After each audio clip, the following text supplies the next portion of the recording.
Bonjour. Oui, je voudrais juste partager aujourd'hui sur un aspect, et c'est un aspect très important que tous les chrétiens désirent, la vie éternelle, la résurrection après la mort.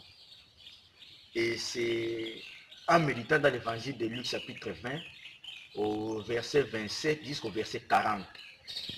Lorsque je médite là-bas, c'est une invitation que le Seigneur me fait. Nous désirons tous la vie éternelle, mais est-ce que nous savons notre état de vie ici sur la terre?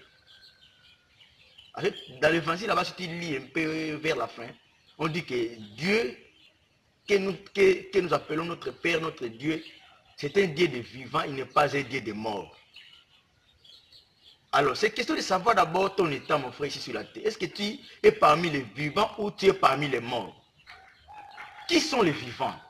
Les vivants sont ceux-là qui, ici sur la terre, étant vivants, ne mettent vraiment pas toutes leurs pensées ici sur la terre. Ils voient la terre comme c'est-à-dire c'est un milieu où ils sont en train de préparer leur vie éternelle, la résurrection.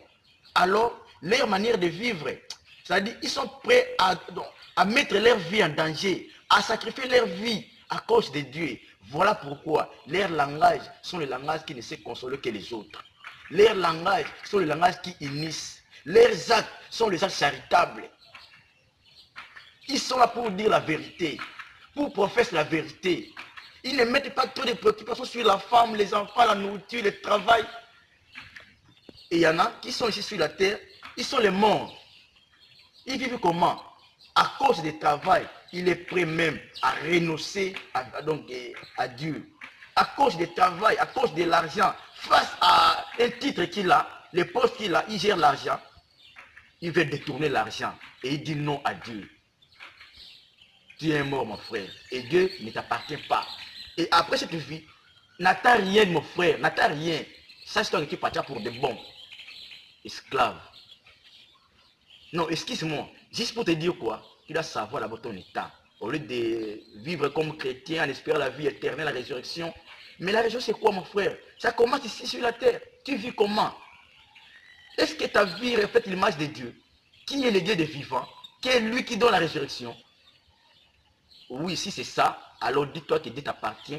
Et après cette vie, tu auras la vie éternelle. Mais si ta vie n'a aucune influence par rapport à la vie de Dieu et que tu es pour les autres un obstacle, tu mets toute ta vie sur la femme, le travail, les enfants, l'argent, alors tu es déjà un mort. Parce que tu ne vis plus en relation avec Dieu qui est le Dieu des vivants et lui qui donne la vie éternelle.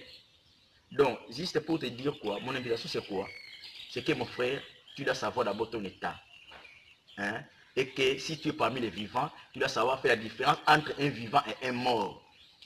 L'argent, les femmes, le monde que nous vivons, c'est juste, c'est-à-dire, Dieu a mis la femme comme la personne qui m'accompagne pour préparer ma vie éternelle. Mais cela n'est pas pour moi une préoccupation. Même le corps que j'ai ici, ce n'est pas, je ne sais pas, un instrument pour mettre là, mon corps, tout ça, non. Ce corps aussi, Dieu m'a donné pour l'évangéliser, pour le service sur la terre.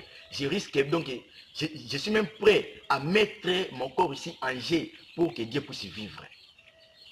Bon dimanche.